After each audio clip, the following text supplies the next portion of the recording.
Chasing Giants with Don Higgins and Terry Peer. Brought to you by Osseo Camo, nature's most lethal camouflage. Follow along as Don and Terry discuss the techniques, strategies, and dedication needed to harvest one of God's most amazing creations, world-class whitetails. Well, welcome everyone to the Chasing Giants podcast brought to you by Osseo Gear. Don Higgins, I'm Terry Peer. This episode is going to publish on January 28th. And Donna, we're at the end of January. We've both been on the consulting trail, but we're going to talk about that. But I just want to first say we got so much feedback from last week's episode where we shared pictures and kind of walked through hinge cutting that we're going to give this another couple weeks and try to get feedback. Again, we want to adapt this podcast to be a resource for people and show people what they want to see. We know a lot of people only listen on the audio platform, so we'll do our best to try to describe what we're looking at. But I think you got a lot of positive feedback outside of the messages on YouTube and social media. Yeah, everybody liked those photos we posted last week and encouraged us to do it more. So we got some more to show this week, and we'll try to do that when the opportunity is there. This week, we're going to do something a little bit interesting. So again, this is your warning. If you're listening on an audio platform, you might want to head over to YouTube. When we get to this section today, Don has picked out some very interesting trail camera pictures that he got. There's been a couple cameras pulled that just stayed out the entire year. You didn't even know these pictures were in existence. But there's a lot of topics around these trail camera pictures. There's some really good bucks in there. There's some funny pictures, and we'll share those with you later in the podcast. Before we do that, let's take an update about consulting trail visits. Anything interesting happened this week? Yeah, I looked at a property in Illinois. It was a repeat client. Young man had bought 40 acres a few years ago and had me look at it. It wasn't that long ago. It was probably 3-4 years ago, and he added acreage to that property and had me come back. He said that it just totally changed. My first visit not only totally changed his farm, but the way he hunts every property that he hunts. And he bought another 156 acres that butts up to that original 40. A lot of it was ag field that he was willing to turn into deer habitat. And being a blank slate, he wasn't sure where to start. And man, I'll tell you what, he's got an opportunity to really make that place something special. I told him it has the chance to be in the top 5% of all the properties I've ever seen. Once it's all said and done, that plan's totally enacted. And I have no doubt he's going to do it. He's one of them young guys that you really respect because he's got a good work ethic. He's got goals. He's willing to work for his goals. He doesn't expect anything to be handed to him. He's willing to put in the time, the effort, and make it happen. So that was really interesting this week. Yeah. I was down in Western Kentucky and met some really cool people. Austin Razor, he's kind of been my co-pilot. He goes a lot of times with me around to these consulting visits, but we went down into Western Kentucky and visited two dynamite farms, a small tract and a big tract, and it's amazing how the right property, the acreage isn't necessarily the driving factor to make a property great. It helps. Mm-hmm. But you've said on this podcast many times you'd rather have a smaller property in the right area in the right conditions than a big property in the wrong conditions. Yeah, what lays around a property is more important than what's on it. Said that many times, and you give me the right 5 or 10 acres, and I'll take that over the wrong 1,000 acres. You can do a lot with a small property if it's the right small property. You know, I think I would have made Bobby Worthington proud this last week. You know, it was those mornings that were about 5 degrees, and we're walking these properties all bundled up. I had my big heavyweight Osseo coat on and face mask on because, you know, the snot was freezing to my mustache and it was all crystalled up. It was just bitter, bitter cold, but we tried to stay moving. And I was back in, I saw this long finger running back where I thought, man, this would be fantastic bedding. It was in an area of the farm that we couldn't hunt because no access. So the theory was leave that as sanctuary since we can't do anything and pull them towards the area that we can hunt. That's basically the foundation of what we try to do. And I was back in looking for where a saddle was that they were going from one ridge top to another because we're in big hill country. And I happened to walk across this fresh deer piece spot that looked neon green. And out of all them woods, I found the only nuclear reactive pea in the whole woods. And I just thought that Bobby Worthington would be proud of me back in the woods finding something like that. Yep. He's a woodsman for sure. You got to read all the sign you come across. I was laughing about the color of it. And, when you really got to thinking about it, I think that when this much snow and ice, when we talked about stress last week. You remember we were talking about not having any stress and antlers dropping. We had over a week solid of bitter subs, down to around 0 degrees. Everything was frozen. And I can't help to think, I need to ask Dr. Strickland about this, but I can't help but think just the visual of that heavy color almost makes you think those deer are dehydrated, even though they could probably eat snow, that they're not getting enough water when it's that cold out. I don't know if that theory is true or not, but you know what it's like when us humans get dehydrated, and that's a sign of it. But I wonder if that was the case with these deer not having much to drink when it's below freezing for so long. Well, that's one I can't answer, but Dr. Strickland probably can. We'll analyzing the color of pee related to dehydration. That'll be a new topic for maybe dealer event bingo. There you go. He will be there, so we can ask him at that time. Yeah, but again, I think the coolest part about our jobs too this time of year is the people. We talk about it every week. Before we get going, I got a little bit of a prayer request to ask. We just got some news a little bit ago that some dear friends of ours who have been in the adoption process have now had their second adoption fall through. And this is a young couple that is just longing to have a child and raise them in church. And unfortunately, due to some circumstances, the adoption has just fallen through tonight, and it's just heartbreaking for them. The baby's about to be born in the next couple days. So I'm not going to mention their name on the podcast, but it's hard to see good God-fearing servant leaders out there that are trying to give their all for the kingdom and help people. I just have to think that they need encouragement from everyone that, God's got a bigger plan. We don't understand it sometimes, and we don't know what it is, but God's got a bigger plan. So keep my friends in your prayers. It would mean a lot to them. So if it's all right, Don, we're going to change the order up here a little bit this week and kind of not have a big opening segment. What I'd like to do, if you're all right with it, is let's go ahead and answer a couple questions. Then we'll look at these trail camera pictures through the middle of the episode and try to get some laughs out of some of these pictures that you found, and then finish up with a couple longer questions that I think it might take a little bit longer to answer. Is that all right with you? Sounds good to me. I think that's the part people like the most anyways, the questions, so let's let them have it. We'll see if they like these pictures again. I'm kind of excited to explain it. There's a lot of talking points with these, so make sure you stick around or bounce over to YouTube as we put these on the screen here in just a little bit. But we'll go ahead and put question number 1 up.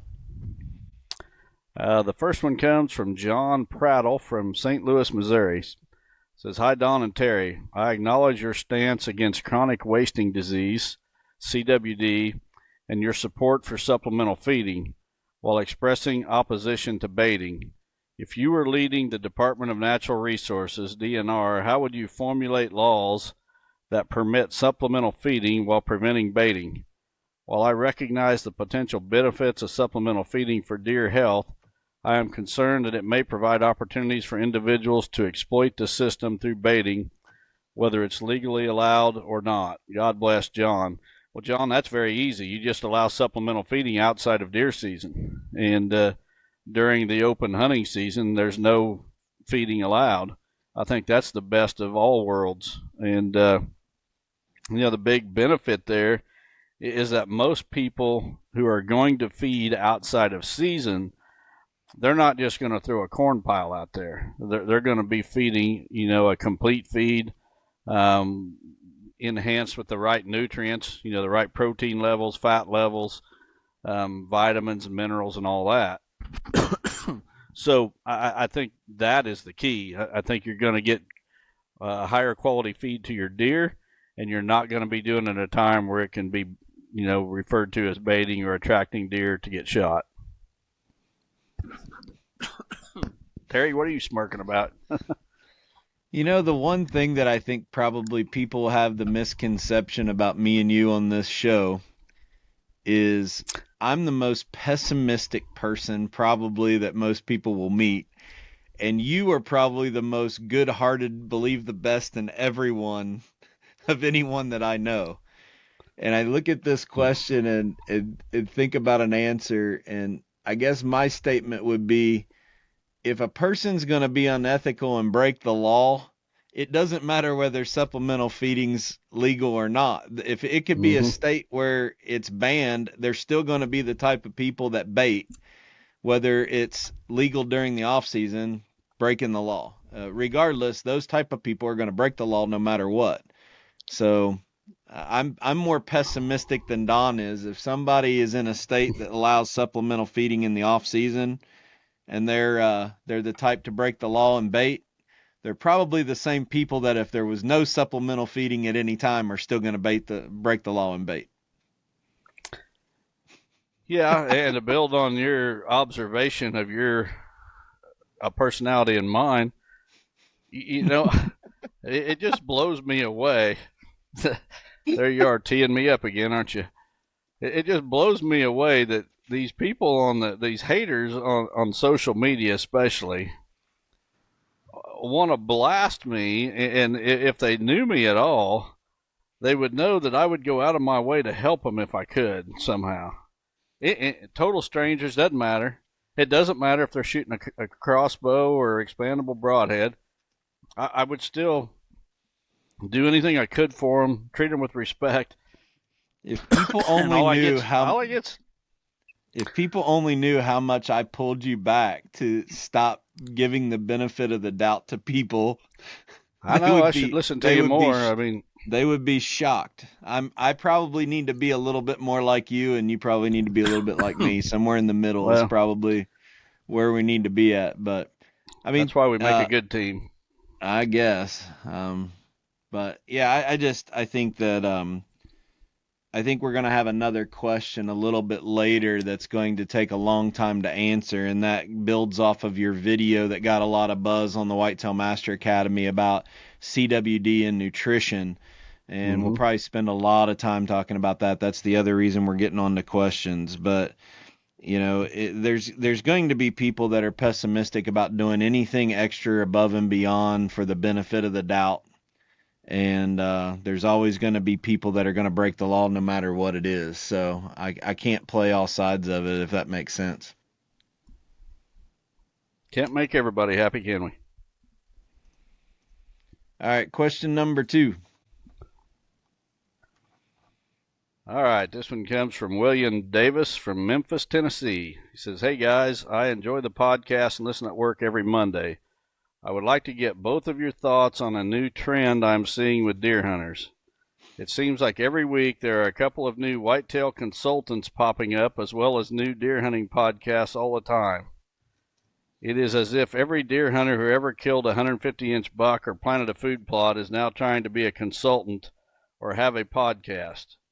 As experienced and successful consultants and podcast hosts yourselves, how do you both feel about this new trend of everyone becoming a consultant and having a podcast? Has it hurt your business at all? Keep up the great work." William, I've thought a lot about your question since I've seen it, and I have a couple of different ways to look at it. First of all, I remember when I was a lot younger, working at a factory job, and there was guys there that were about 20 years older than me, And then there was new guys coming in that were about 20 years younger than me. So I was about 40, and I was working with guys that were 60, and I was working with guys that were 20. So I was right in the middle. And I remember the old guys getting fired up about the new guys coming in. And the thing that the old guys would complain about was that these new guys wanted to start out at the top. And the phrase they always used was they need to pay their dues first. They need to pay their dues. I heard that all the time. These guys have not paid their dues. They don't know the ins and outs of this business that we're doing, these machines that we're operating. They've never paid their dues. So on one hand, I look at it like these young guys coming on and trying to be consultants, have they really paid their dues yet? And then the more I think about it, though, is it my place to say have they paid their dues or not? You know, the people that are hiring them ought to be the ones to determine that. If someone's, happy hiring a 20-year-old kid that thinks he's a consultant, let him. And then the other thing I think about is, you know what? I was 20 once, and I'm not saying all these new guys are 20. There's some in their 30s and 40s, whatever. And, I was those ages once, and I was chasing my dream just like these guys are chasing their dream. Who am I to tell these guys not to be chasing their dream? I know a lot of people don't like me getting on political rants. There's plenty that do. I get a lot of positive feedback, but I also get some negative comments too when I get on these political rants. And the reason that I'm so passionate about the politics of this country is because this country has allowed me. I'm telling you guys, I was nothing but a skinny kid, farm boy, zero personality. Just chasing a dream of one day maybe making a living somehow hunting deer, and had very little going for me except a dream that I chased and chased and chased. And finally, decades down the road, that dream happened. It became reality. And that could have never happened anywhere on this planet except the United States of America. No other country could some skinny little farm kid with a bad attitude chase his dreams and make it happen. And I don't want to rain on these new guys' parade. If anything, I should be encouraging them.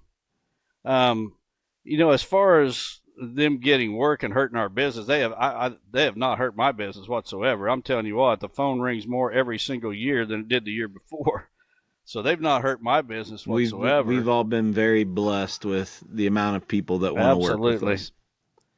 Absolutely. We are extremely blessed. And I've been to a lot of properties where the client has previously hired other consultants and paid substantially less than what they paid me, and were not a bit happy. And just like the situation I explained earlier with the young man that called me as a repeat client to look at his new acreage, right. I get a lot of repeat of business from my consulting. So, it would be really easy for me to take and put a negative spin on this and say these guys need to pay their dues, like I heard so many older guys at my old job say. But I just got to encourage them guys, because you know what? I hope someday that they put their pay their dues, and they're an old 60-year-old guy like me, and I hope the whole world is looking up to them. They've reached their dreams, and they're just as blessed as I have been. And I'm hoping that maybe they take a look at me and they've learned something from, watching how I do something, and it just helps them. So we've said many times on this podcast that if you want to be blessed, be a blessing.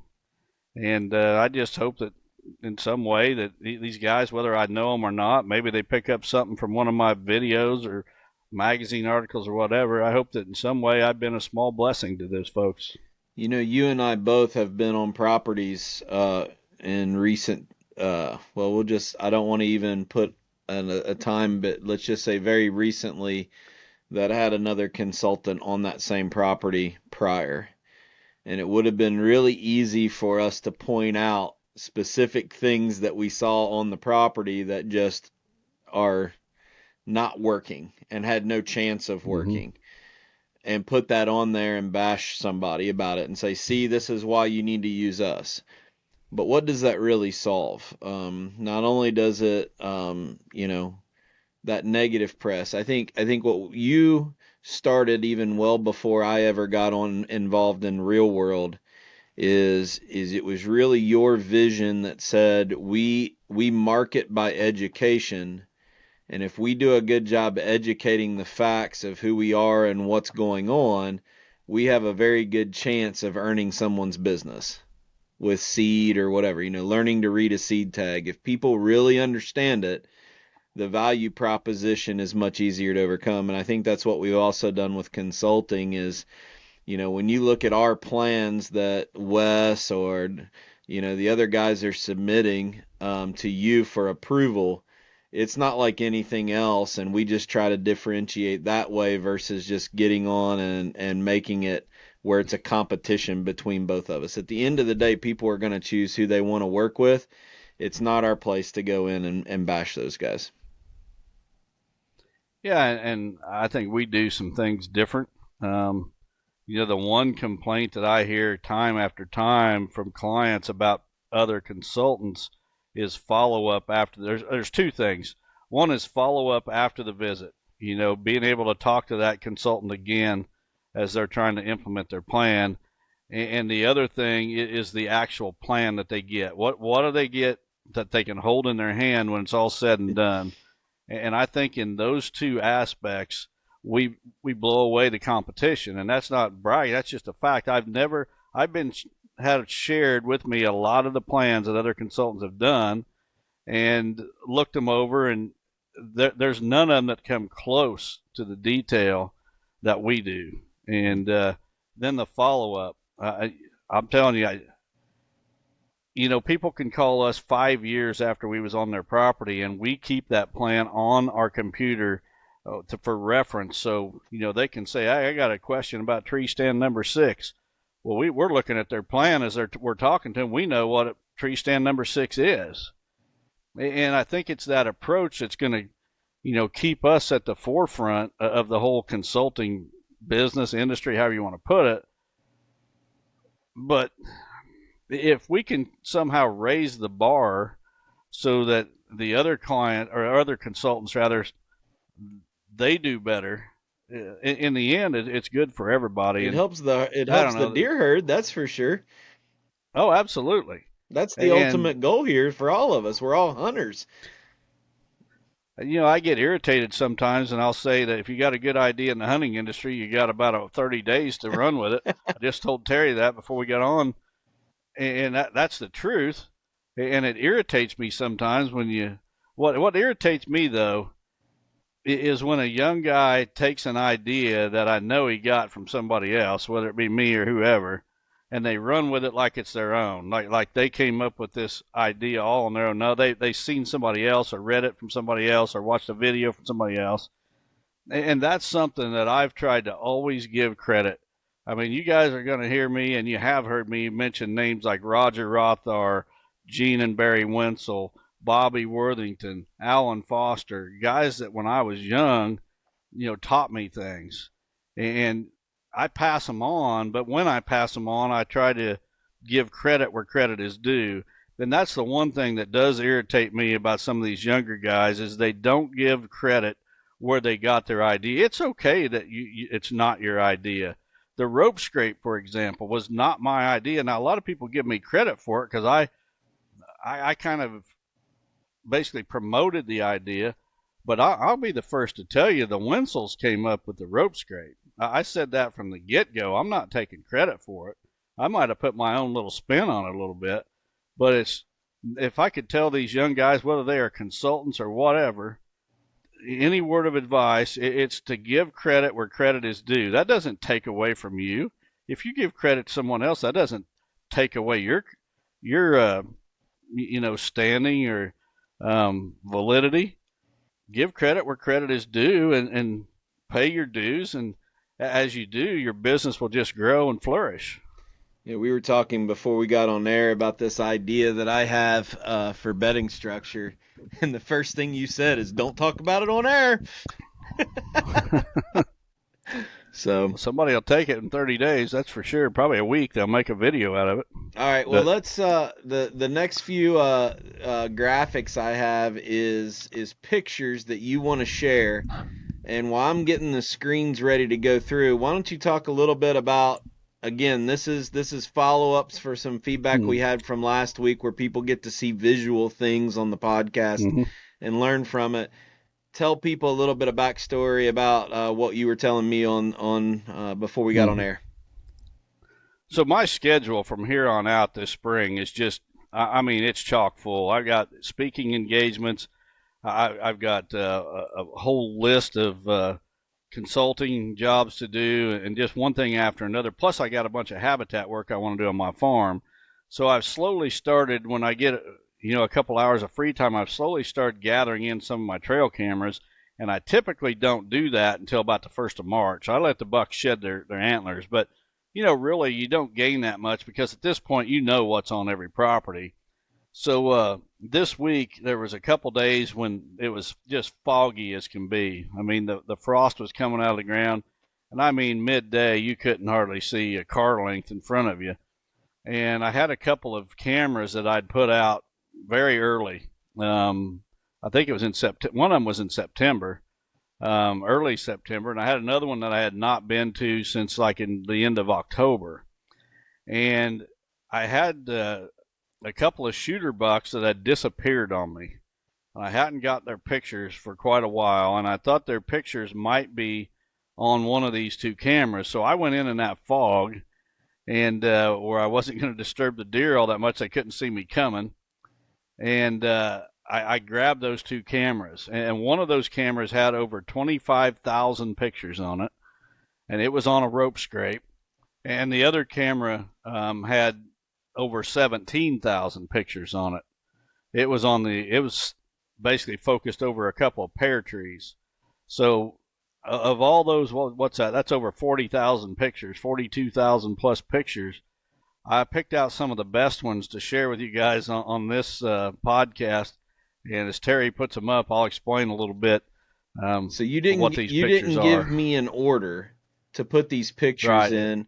So I just put them in chronological order. So this first picture that's coming up that you're getting ready to talk about, this is the earliest date that of the picture. You got pictures before this, but this is just as we go through them, Don, just remember that these are in chronological order.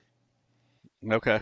Yeah, so this one would have been October 14th. This is a camera that had been there since early September on a rope scrape. Now, you guys that are members of the Whitetail Master Academy, you may remember a video that I did early last spring, way before things greened up, where I went in and I'd welded up a bracket, a steel bracket, and it's actually bolted to that pine tree. And there wasn't a good branch to hang a rope scrape where I wanted it, because just off to the right-hand side of this screen, I actually have a stand right on the edge of the cover. So I welded up that bracket, took it in, lag bolted it to that pine tree, and hung this rope from it. And this buck on the 14th, the reason I saved this picture was that was the first good buck that had come into that scrape. It was on the 14th October. I had some like 1.5 old bucks before that, but this was the first one that came in and hit that rope scrape. Now, one thing I want to point out on that rope scrape, you can see the black tape around there where it's frayed on the end. As we go through these series of pictures, you're going to see that frayed part disappear. And what happened was there was a fawn. I think it was a little buck fawn, but I really never got a good view of his head or a good picture of his head. Every time he would come along, he would eat that loose rope on the end. And when I went in, I scented that rope up on that end, and I don't know if he smelled that, tasted it, or whatever, but for whatever reason, he would come along, he would eat them strands off the end of that rope, and you'll see at the very end how it's all gone. Yeah, as we got these pictures up, is it okay if I ask questions as we go through? Absolutely. Yep. Go So ahead. I know these spots, so it's not that I'm trying to tee you up, but I think the people watching it, there's just a lot of things going on in these pictures that I think create good dialogue and maybe ideas for people. So you said you have a stand off to the right side of this frame. So we got a big pine tree, probably, what would you guess? That pine tree 16, 18 inches in diameter that has the Yeah. bracket. And what is to the left of it? Is this a transition from open ag field to bedding and it's kind of just like open big mature pines? No, over to the left is it's a growed up CRP tree planting. Okay. So there's some oaks and such in there that are probably 15 or 20 feet tall. I went in there and I planted some cedar trees and things like that. It's more open. You can see the pines where they've shaded the ground, but um, the pines make a corner right there, and you can see the open field straight ahead. And then there's also an open field over to the right where my stand is at. But Right. So this corner, the deer really like to bed there. So assuming that your stand is on the right, if we have grown-up bedding to the left, I'm assuming that this transition area from thick bedding to kind of open structure to where you have access on the right side of the frame, when the wind is blowing out of that cover during the rut, this would be an area that the bucks are going to be scent checking. We call it transition areas from heavy bedding to open, but your access is to the area that's open, and we want that wind blowing out of the cover.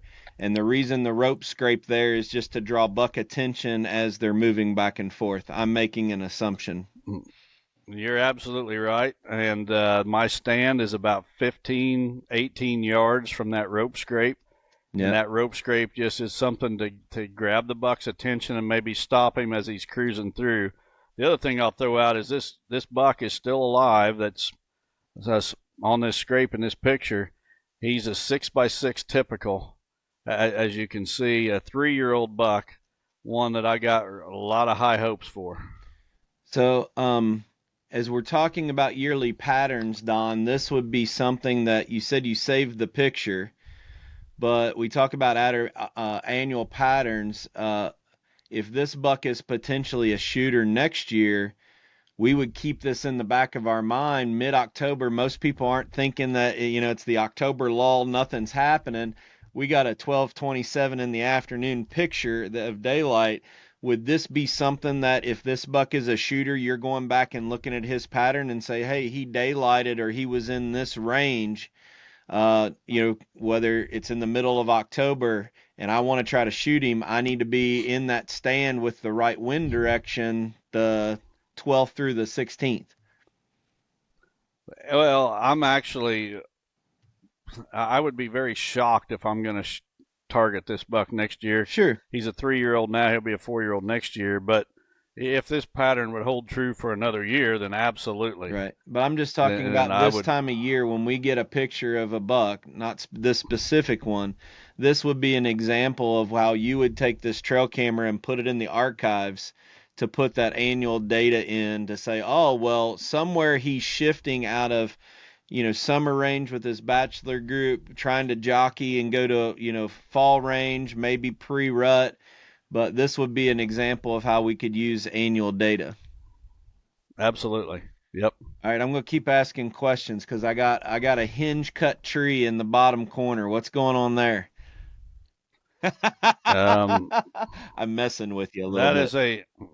That's an ash tree that was growing up amongst those pines, and I was just getting it out of the way. Yeah, you got some. When I cut that, you can see it's been cut years ago. When I cut that tree, it was competing with those younger pines. Yeah. So you might see a hinge cut tree. You can see actually a few of them. But in this case, what that is doing is that's kind of steering that buck into a certain hole coming out close to your stand. So you have that hinge cut ash tree there. You got a down pine tree in the foreground where that other buck, you can't see his head, is at. Mm-hmm. But that's putting those bucks coming out of that bedding in a certain chute, which I'm sure is in a strategic area right in front of your stand. And this was the camera that had over 25,000 pictures on it. And the reason that these trees are hinge cut is you can see how bare that ground is under those pine trees. And in those 25,000 pictures, I've got thousands of pictures of groups of does coming in and bedded in that brush. You can see, I think it's a young buck behind that, got his head hit behind that pine tree. That pile of brush there, the does just like to bed around that, and they'll bed around it facing in every different direction. So there may be 5, 6, 7 does come in and they bed all around that cover. That cover's at their back. They're all facing out, but they like to bed in those pine needles. And that by hinge cutting those trees, we put that tree on the ground to give them some cover at ground level where they like to bed. Yeah, I like it. All right, one more observation that I've seen in this picture. There's no dirt scraped back. Again, this is October 14th. And as we go through these pictures in the timeline, start watching the ground underneath of it for all of the people watching. All right, so the next picture is going to be a picture on November 7th. Yep. This is just another mature buck coming in. Well, he's not even mature either. He's another 3-year-old, actually. So there's 2 3-year-olds. Both are 6x6s, but they look like brothers. The difference is one of them has a long brow on one side. This is the one that's got the long brow on the one side and a shorter brow on the other side. The other one has a pretty short G2 on one side. But, just showing these deer in daylight, multiple good bucks coming in daylight hitting this scrape.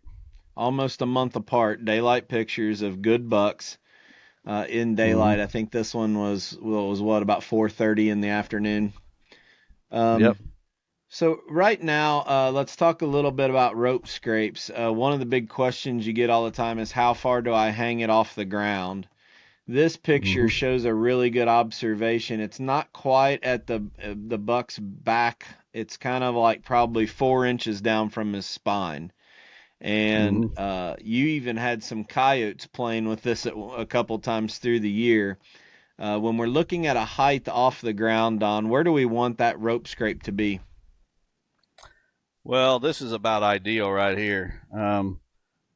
I wouldn't want it any lower, but I wouldn't want it any more than 6 inches higher either.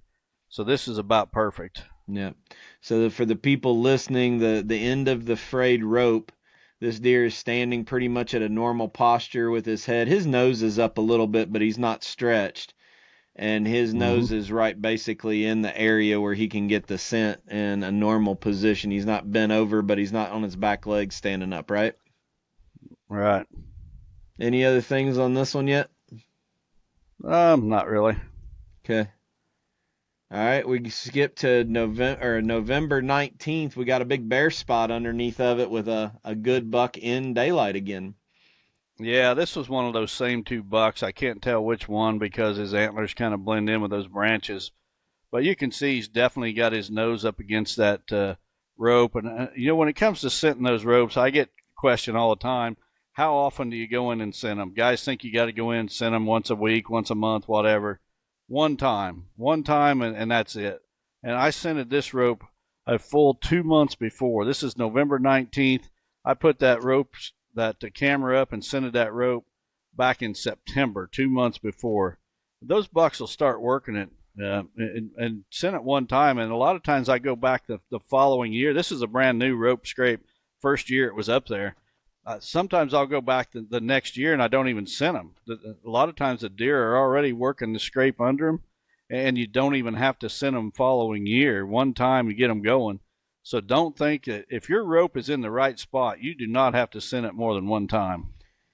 Yeah, and I think the failure that people have is they put them out too early and it has a chemical smell on the rope, and then the deer won't use it, and then they complain that it's not being used. You got to get the scent out. There's no shortcut.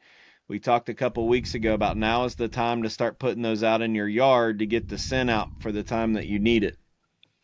Yep. Out of curiosity, I know you probably didn't do this to prepare for the podcast tonight, but it would be interesting as we go back to being on the downwind side of bedding to go back and look at the dates on each of these and see which way the wind direction was, because now we've had 4 pictures of a buck, a good sized buck, in the same area, and I would bet a pretty good amount of money that these November pictures, the wind's blowing out of that bedding area, and that's why he's there. Yep. All right, we skipped to December 12th. We got a huge bare spot underneath of this thing. I really think, Don, that this picture is the only way you could accurately age the buck, except his tail's down. So we really can't get the distance between the bottom of his giblies and his rear end hole. So I don't think we can accurately age him in this one. Well, I can tell you from what I know of him, he's 4 years old. It's just a totally different buck than what we'd seen before. Daylight picture, 4-year-old buck, same rope scrape. You can see the dirt on the ground. The deer have been, now pawing under that rope scrape. But, if your rope scrape is in the right spot, just about every buck in the neighborhood's coming past, and he's going to work it. Right spot and no chemical smell. Yep. So, again, 25,000 plus pictures. You're getting to see not even 0.5% of the pictures that were on here.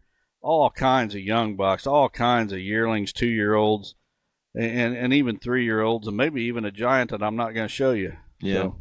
So, lots of deer. The other thing you kind of prep people on is you can start seeing some of that frayed rope is starting to get a little bit shorter in this picture, where it's starting to get, and it's amazing what happens here after the first of the year. But another great buck, again, starting to use that scrape a whole lot more on the ground, a lot more scent on it. And then here we got on December 26th, another morning picture.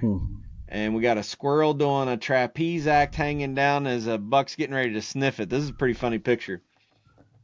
Well, the only reason I saved this picture is because of that squirrel. This is the same buck that was in the last picture, actually.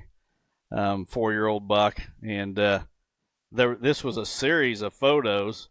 And I guess I maybe should have threw the whole series up, because that squirrel takes off up the rope and the buck jumps back. And then the squirrel's gone. The buck comes on in, comes back in and works that rope scrape. But you can also see in the background, you can see another deer just barely there in the background. So right on the edge of the structure. Yeah. I mean, there was times in this where, as I went through the pictures, it was just a whole herd of deer in the view of the camera, going back and forth, and multiple bucks chasing does, just every bit of activity that you could possibly imagine seeing from deer, and you're going to see some pretty good stuff at the end. But it was just unbelievable how much deer activity was around that rope scrape. The thing that pops into my head on this picture is that deer in the background. He's just standing there looking. And I don't know if that deer, in the series of pictures moved immediately after this, but I can't help but think how many times we as hunters don't take for granted a buck will stand on the edge of structure like that and watch for long periods of time before they commit. And we're reaching in our backpack and talking, texting on our phone, standing up, sitting down, when we don't even think something's there. And that's the only thing that popped in my head, is that deer is just standing there. How many times do they stand there and lock up just to observe what's going on, whether it was that deer and that squirrel jumping or potential danger of a hunter predator, without committing? Oh, I want to shift the conversation just a little to trail cameras, Terry, because, I posted that video on my social media a week or so ago that got a lot of attention. We talked about it on the podcast about the new camera company. And, I get, every brand of trail camera has its fans, and guys are out there saying, I have great luck with this one or that one. And I think what everybody misses is they think that they put their trail camera out, they go check it, they've got a bunch of pictures, the pictures are clear, good quality pictures. Oh, this is a great camera. Folks, what separates a really good camera from a piece of junk, in my opinion, has nothing to do with the quality of the picture. It's how many pictures does it miss. And I'm telling you, I've tried so many different brands over the years, and I'm not talking I went out and bought one. There's one brand of camera I bought 12 of them brand new at one time, and they miss. I'm telling you, almost every brand of camera does not get 50% of the pictures that a Reconyx gets. And I'm telling you, I'm not a fan of the Reconyx company, but their cameras are absolutely the best camera out there. They don't pay me. I'll save the rant. I'm not a Reconyx company fan, but their cameras are hands down the best. No. And when it comes to hunting giants, you cannot afford to miss half the pictures. If someone wants to argue with me about their brand of cameras as good as Reconyx, I'll tell you what, you go put your brand on a fence post or a tree with a Reconyx either above it or below it. Let it sit out there in the woods for 4 or 5 months. Go back and pull the cards on both of them. Tell me how many pictures you get on your Reconyx, how many you get on the other brand. I have yet to find one that's even 50%, not even half. And some of them are like 10%. And how many? That's the big. How many times is the mature buck that you're looking for off in the distance, like this buck right here? A lot, Yep. Right? I remember those pictures you got of Trump. You know, the Yep. year you hunted him, he would be that deer in the back where he's skirting it for some reason. The peripheral picture or the repeat picture, the second and third on the blast is just as important. Mm-hmm. It's the number of pictures that Reconyx gets that other cameras miss is what sets them apart. And then everybody wants to say, well, they're way too expensive. I can buy 5 of these others for one Reconyx. Well, no, you can't. You can out of the gate, but come and talk to me in 10, 15 years when you're still using that first Reconyx and the junk $100 camera, you've replaced it 4, 5, or 6 times in that same period. It's actually the cheapest, if you want to know the truth. If you divide the life of that camera over the cost, it's the cheapest camera out there, and it's the best. And again, I'm not a fan of the company whatsoever. Them jerks ought to get on here and listen to this podcast and send me a check after what I've dealt with them and the sales pitch I give them. Don giving an amateurization lesson and inviting a camera company to come on air, all in the same sentence. You can't beat it. All right, let me go to the next one. You're going to get the truth. If you listen to this podcast, you're going to get the truth. Yeah. That's just all there is to it. All right, so this is the other camera. This is over on the pear tree. I know this spot really well. For those people listening, we got 2 bucks in the background. Looks like a couple fawns, and we got a wonky picture right in front of the camera. Yeah, this buck, he's been all over the farm all fall, and the next picture is this same buck. But these 2 pear trees were absolutely loaded with pears. Now, this is at the end of December, and the pears are all cleaned up, but I had coyotes eating the pears. At one time, I had a coyote and a buck. And I don't think I included that picture. Did I, Terry? Did I send you that one? I don't have that one. I had a series of pictures of a coyote and a buck, both eating pears. The coyote had a pear in his mouth under the tree. Deer love pears. And you can see some apple trees and some chestnut trees planted in this little clover patch. The leaves have pretty much covered up the clover, but that's what that is clover growing under those fruit trees. So this buck here is very unique, obviously. It's going to be interesting to see if he's still around next year and what kind of rack he grows and how it wraps around his head or anything. I'm sure we have a lot of people listening. By the way, we talk about our Amish and Mennonite friends. The Nicodemus family is offended that you never give out a shout out to the GBs on here. So our German Baptist friends, we love you guys too. But he wanted me to tell you that, by the way. So for Well, the you know people. what? I just sent him a message this evening, and I haven't heard from him. I bet that's why. I bet he's mad at me. So for the people listening, explain the picture of the buck. Tell us what's happening. When did you first get pictures of this damaged rack, and what do you think hmm happened? Well, it's a picture of a year and a half old buck, and one antler it's formed about like the other side, except it's coming out of his head at a terrible angle, and it grows across to the other side of his face. So it's the buck's right antler, but it lays across the deer's forehead, and the main beam is down the left side of his nose, and his eye on that side is actually looking between two tines. So this picture is head on, and as you see him, his eye is between the G2 and the G3. Yeah, the main Just beam a is really running. weird. The main beam is running right between his eyes, and he's looking between G1 and G2 with the main beam in between it. So did it grow that way, or did he break it and it's like the pedicles broke out of its skull and it's just sitting there? Do you know? Well, based on the previous picture and how you can see there, I think he was injured before he grew it. I think the pedicle on that deer's head was somehow injured, and it grew that way. You can see how the velvet is still on up there against his head where he couldn't really rub it off very well. I think that deer was injured before he ever grew that antler. Interesting. So your thought is you wonder what it's going to turn into next year. If there's skull damage, it's probably going to be messed up again. Oh, yeah. Yeah, He'll never have a normal rack. interesting. Yeah, pretty funky looking.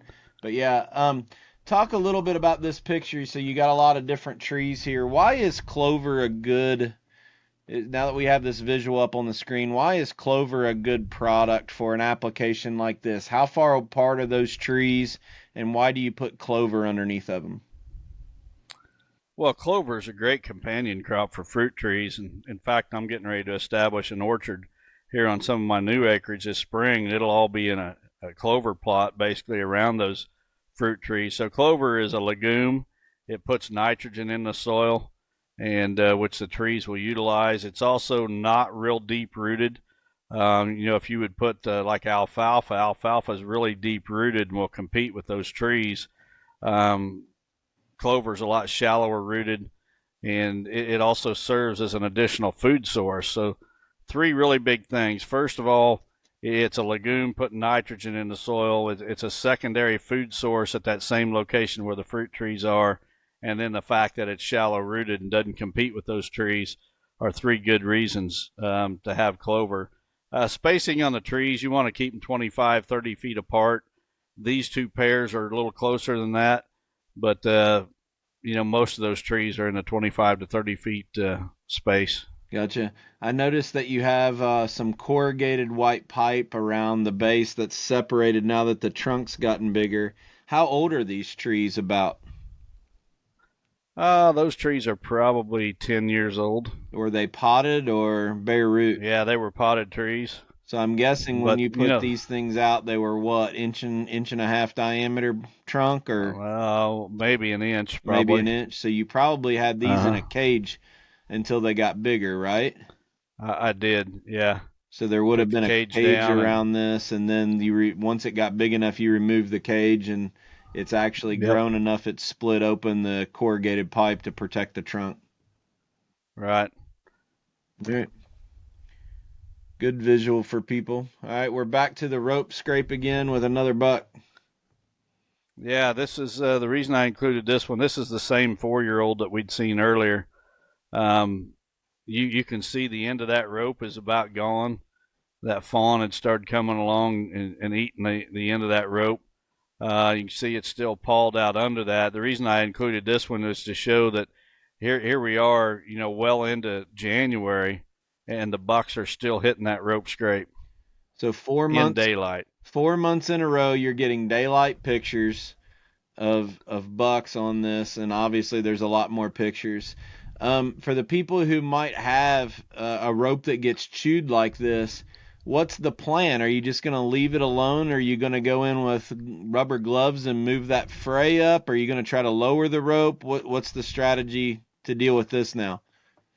I'm just going to leave it. I've got another rope that's the same way, and it's been like that for probably 5 years, and it's not stopped the deer from. In fact, it's so good that I haven't even scented that rope in probably 3 years. And the deer, once they get started, like this rope here, I never have to touch that rope again. There's been enough activity. The bucks know it's there. They're all using it. I don't ever have to scent that rope again. It does me no benefit to go in there and scent it. It's just a chance for me to put human scent on it. I'll go in next year and I'll hang another camera. I'll leave the camera there throughout the entire season, and come back in postseason and see what I got. But the other interesting thing is this camera had the 25,000 plus pictures. The one on the fruit tree is the one with the 17,000. So I actually got more pictures on this rope scrape than I did the fruit trees. The food source.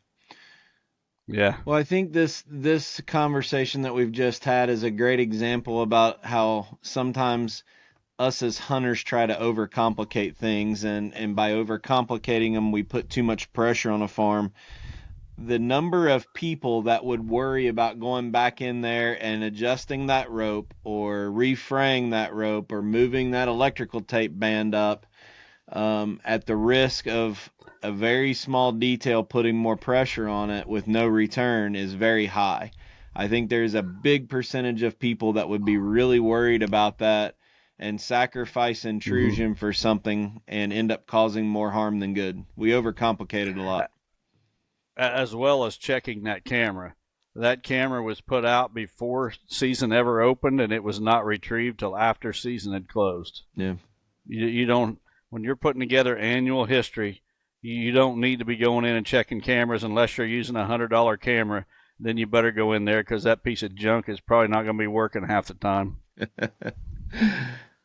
All right. We're going to put question 3 up. We're going to save your last picture till the very end of the podcast and answer. The last one is a good one. The last one is a good one. So hang around on this one, but let's put question number 3 up on the screen. This one comes from Mike Wamhoff from Waunakee, Wisconsin. It says, Don and Terry, I look forward to the podcast every week.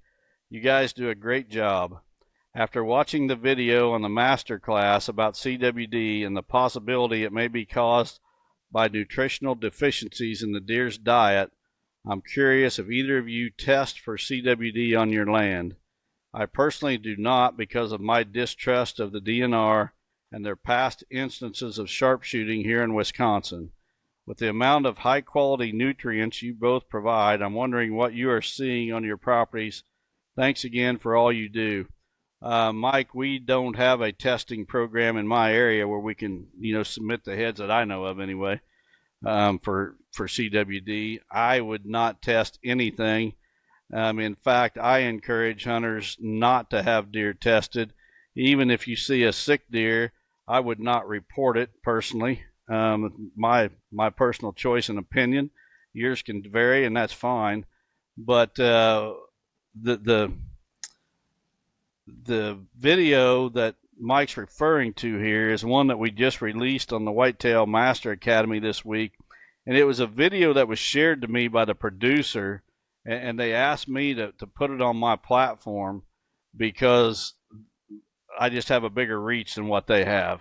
And we put it on the Whitetail Master Academy to start, to give those folks kind of a preview. It's going to be posted on my YouTube channel at some point, because I think every deer hunter in North America needs to see that video. And that video basically is an interview with Dr. Wallach, and I think his name's Joel Wallach maybe. Dr. Wallach is an absolute nutritional expert.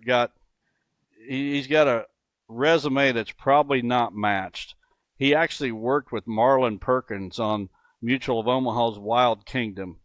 If you do a search for Dr. Wallach, it's just going to be page after page after page of websites that you can go to. And this gentleman basically Two huge things that I took away from it. First was he says there is no such thing as a prion. And that kind of struck me. I mean, it got my attention when he said that. And he said that, we've got these microscopes that we can find germs. We can find bacteria. We can see single cells, even things smaller, but he says nobody can show you a picture of a prion. If they show you a picture of a prion, it's a drawing. It's nothing but a drawing. And after I heard him say that, I went and did a search for photos of prions. There is no such thing as a photo of a prion, and he says it's because they don't exist, which I thought was extremely interesting. But then he was comparing, and this makes total sense, he was comparing CWD to like Alzheimer's in people. When you do a slide of the brain matter, it looks the same. And I don't want to ruin the whole video, but he was saying that you can take an expert and you can show them a slide of a human brain that's got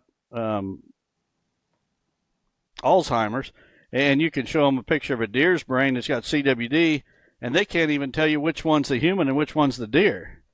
That's how close they are. And he's totally against the whole, the sharpshooting and the whole banning on baiting and everything else.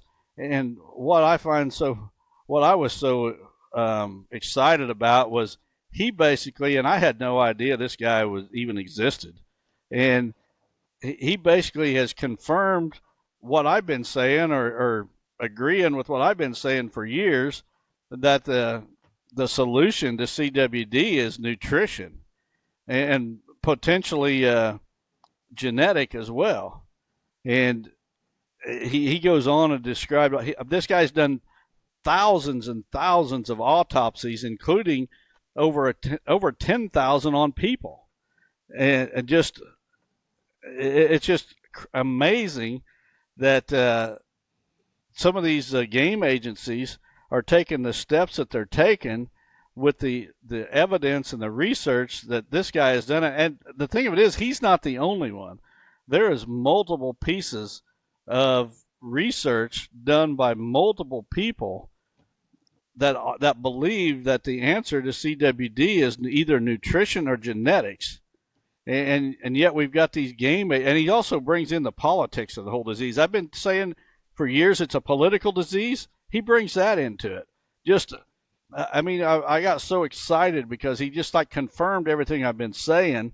And it was like whenever we had Dr. Strickland on, and I was asking him about fetal programming and what he thought of it. He goes, well, I believe in it so much I wrote a book on it.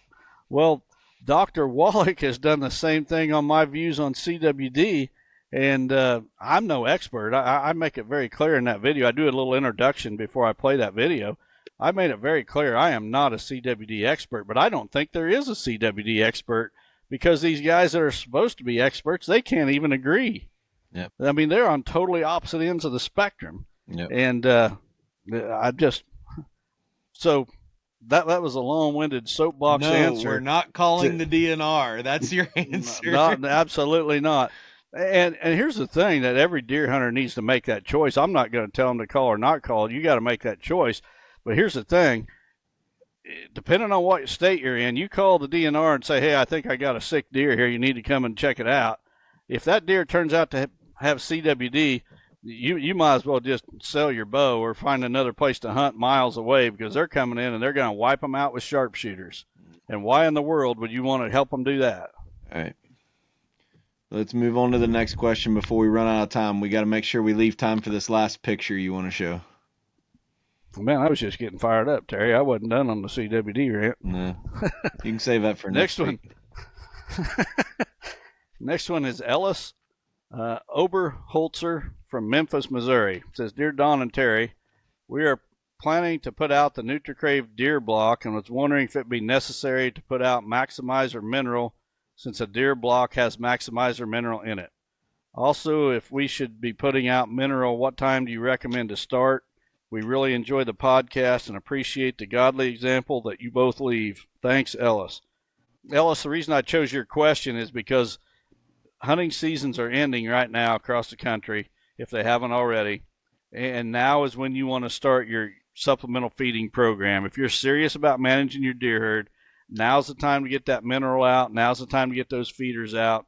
I think you want to use everything, every tool at your disposal when it comes to supplemental feeding. I think you want the granular mineral poured out there in multiple locations on a property. I think you want to use the blocks as long as those blocks have the some benefit. If it's just an attractant block, it's probably not much use. But you mentioned the maximizer blocks that have the maximizer mineral in it. You want the supplemental feed, not just corn. You want a complete feed that's got the right protein, fat levels, as well as all the vitamins, minerals, and micronutrients. So now's the time to start. Yep. I was talking to we got a friend of ours. We've talked about him on the podcast before. Clint Cross he's south of Terre Haute on the Indiana side of the river, and we've talked about him because he's a resource for guys who want to buy food plot cut down versions of John Deere planters. But he became a real world dealer this year, and he said that he's already had a ton of business just on this NutriCrave block alone since it's outside of season down there. And putting this in combination with his normal program, he said it's been really, really popular in his area. So check with Real World, and find your local dealer, ask them if they got their shipment in. Some of our dealers already have their shipment in, so they can have this product for you. And if not, they can pre-order it when they pick up their order at our March dealer meeting. So talk to your local dealer, or you can visit online and order them if you want. You owe me one for the shout out, Clint. You owe me one. Just kidding. All right. I just talked to a consulting client today that brought up Clint's name, so yeah. I know he's getting some seed from him. Yeah, he's a good guy. All right, last question, and it's a long one, and then we'll finish up with your picture. Oh, my computer froze. Here we go. It's coming. All right, there you go. All right, this one comes from Matt Kendall from Troy, Ohio. It says, Don, I am an avid listener of the podcast and appreciate you sharing your knowledge in this format. I have learned so much about hunting mature bucks from your podcast. I have great respect for you as a person and a hunter. With that being said, I don't agree with everything you say, and I would like to provide you an opportunity to rant. I am a 57-year-old able-bodied man, more than capable of shooting a compound bow. I am fortunate enough to have over 1,000 acres to hunt. Of those 1,000 acres, I only own 11 acres. I have a modest goal of shooting a 150 or better deer. I run about 25 cameras. Most of the properties I hunt are open ag areas with small woodlots. I cannot make improvements on the properties I hunt other than my small piece, which I have improved with a food plot and switchgrass. From the time the season started, I only have 10 pictures of a couple 150-inch deer on these properties. I went to the crossbow to improve my odds on the very limited opportunities that I must kill a deer of this caliber. 64 sits this season and have not seen one while hunting. I am not burning spots out, and I'm only hunting under the right conditions except for a box blind that I will hunt on a sketchy wind. Do you still think it is wrong to hunt with a crossbow under these circumstances?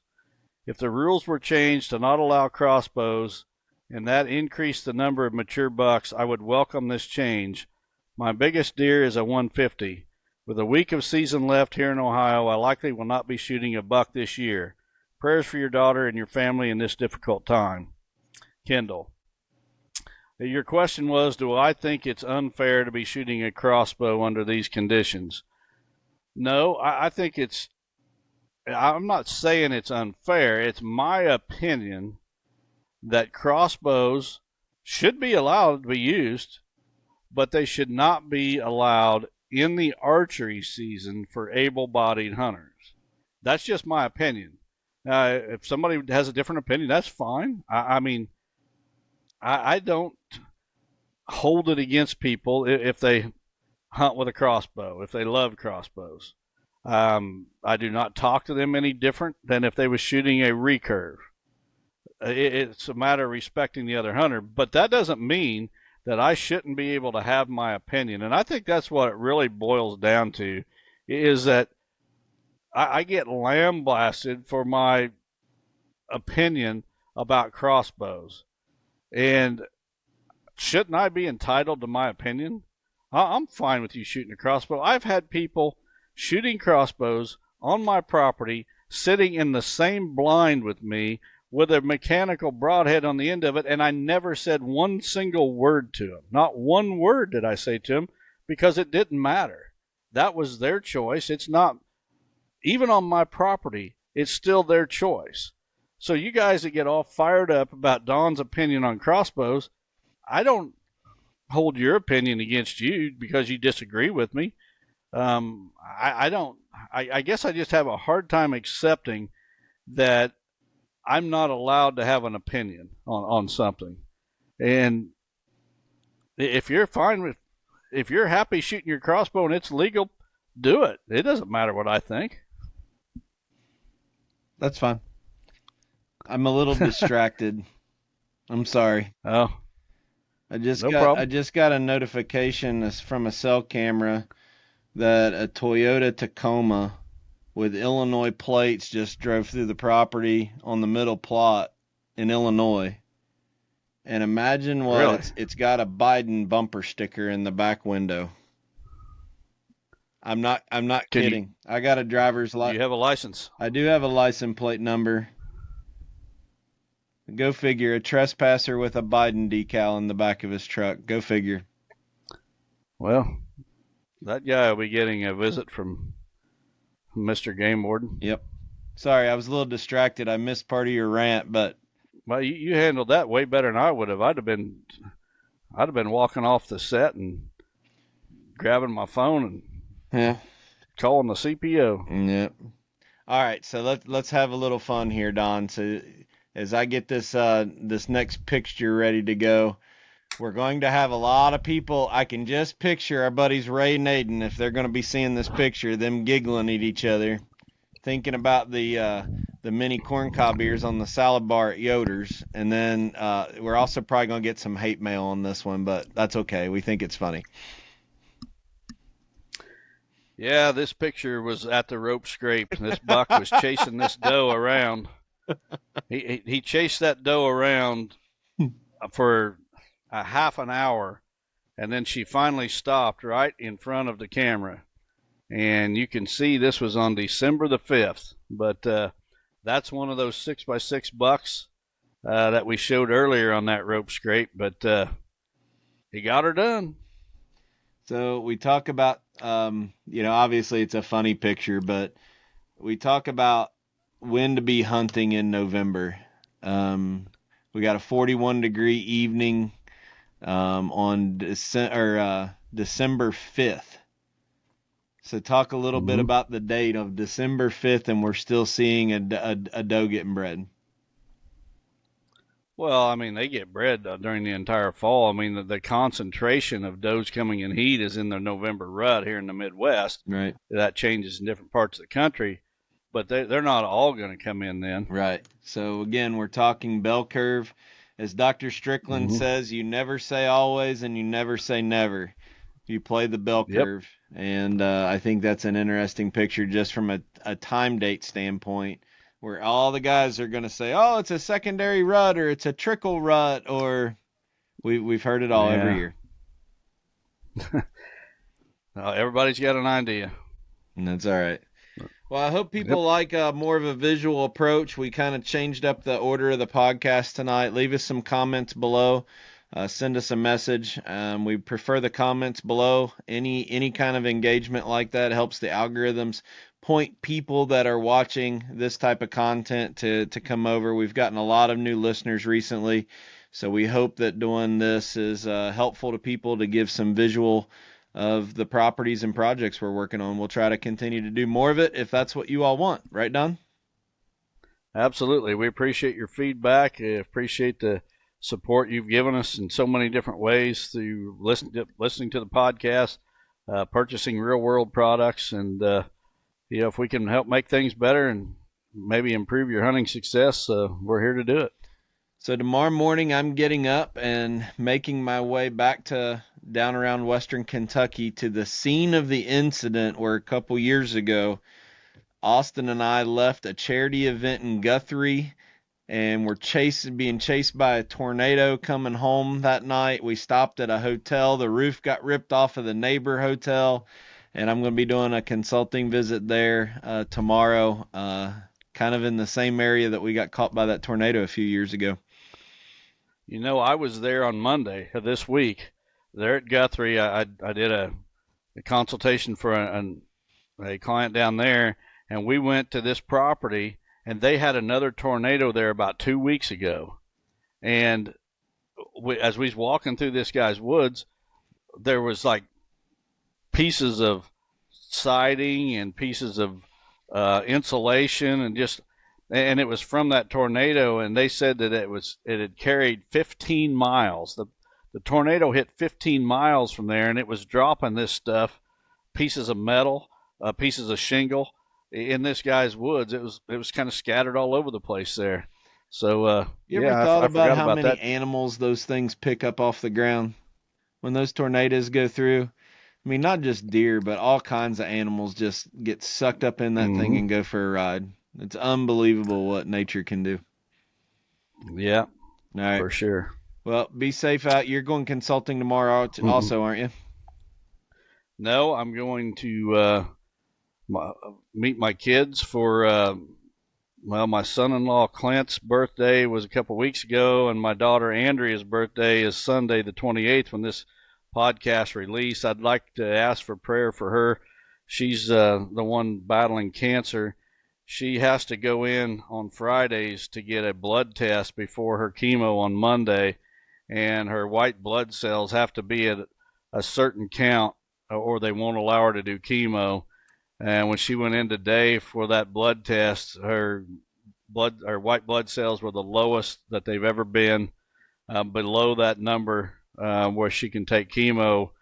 She's hoping they'll still let her take chemo on Monday, but she's got 3 more rounds to go, and it just seems like each one gets a little tougher and a little tougher. And then she's got a surgery, and then she's got 6 weeks of radiation after the surgery, so she's still got a long ways to go. And there's not a day goes by somebody doesn't ask me about her, and I appreciate that. And if you guys would continue to pray, it'd be much appreciated. Yep. Well, enjoy that time. Also, pay attention to the speaking engagement on the website of Real World, and we posted on our social media.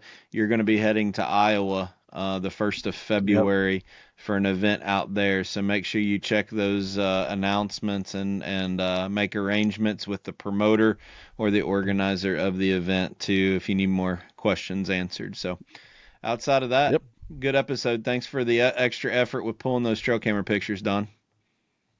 Yep, we'll do it more often. So God bless everyone. Have a great week. Take care.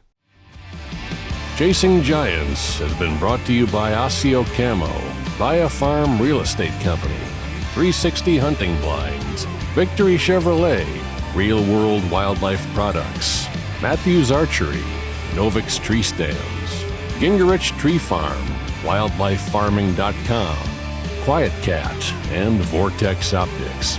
Thanks for listening, and tune in next week for another episode of Chasing Giants.